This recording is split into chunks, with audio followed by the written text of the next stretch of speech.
যুবসাথী প্রকল্পের এখন সবথেকে বড় আপডেট হলো এপ্রিল মাসে ১৫০০ টাকা কবে আপনার ব্যাঙ্ক অ্যাকাউন্টে ক্রেডিট হবে। ইতিমধ্যেই কিন্তু এপ্রিল মাসের টাকা কিন্তু যুবসাথী প্রকল্পের টাকা অনেকেই পেতে শুরু করেছে। অনেকের ব্যাঙ্ক অ্যাকাউন্টে কিন্তু যুবসাথী প্রকল্পের টাকা ক্রেডিট হয়ে গেছে।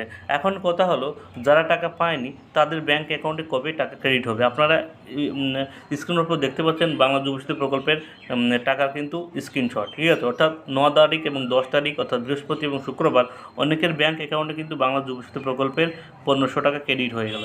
অর্থাৎ যারা এখনও টাকা পায়নি, অর্থাৎ ৯ তারিখ এবং ১০ তারিখ যারা এখনও টাকা পায়নি তাদের টাকা কবে দেওয়া হবে। তাদের টাকা আজ তো রবিবার, আজ তো টাকা দেওয়া সম্ভব নয়। তাদের টাকা কিন্তু সোম এবং মঙ্গলবার আবার কিন্তু যুবসাথী প্রকল্পের যারা বাকি আছে তারা কিন্তু টাকা পেয়ে যাবে, ঠিক আছে। অর্থাৎ আপনারা ওয়েট করুন, যারা এখনও টাকা পাননি তাদের টাকা সোম এবং মঙ্গলবার তাদের ব্যাঙ্ক অ্যাকাউন্ট কিন্তু বাংলা যুবসাথী প্রকল্পের যে ১৫০০ টাকা সেটা কিন্তু ক্রেডিট হয়ে যাবে। এখন কথা হলো যারা এখনও টাকা পায়নি, অর্থাৎ যারা মার্চ মাসেও টাকা পায়নি, যারা এপ্রিল মাসেও টাকা পায়নি, তারা কি টাকা পাবে? হ্যাঁ, তারাও কিন্তু টাকা পাবে।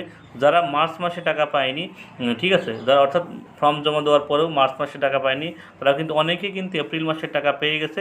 এবং যারা এখনও পায়নি তারা কিন্তু ওয়েট করুন, তাদের টাকা দেবে। কারণ মাননীয় মুখ্যমন্ত্রী মমতা বন্দ্যোপাধ্যায় বলেছিল যারা যুবসাথী প্রকল্পে অ্যাপ্লিকেশন করেছে কিছু কিন্তু এখনও বাকি আছে, অর্থাৎ ফর্ম এন্ট্রি করতে, তাদের কাজ চলছে, তারা অতি দ্রুতই কিন্তু টাকা পেয়ে যাবেন। অর্থাৎ আপনারা ওয়েট করুন, আপনাদেরও কিন্তু এই মাসেই টাকা দেওয়া হবে যদি আপনার ফর্ম ফিল আপ ঠিকঠাক করা থাকে। কারা কারা বাংলা যুবসাথী প্রকল্পের টাকা পেলেন অবশ্যই কমেন্ট বক্সে জানাবেন, এবং কারা কারা এখনও টাকা পাননি তারা অবশ্যই কমেন্ট বক্সে জানাবেন, এবং যারা এখনও অবধি যুবসাথী প্রকল্পের কোনো টাকা পাঠাননি অবশ্যই জানাবেন কারা কোন জেলা থেকে এখনও টাকা পাননি।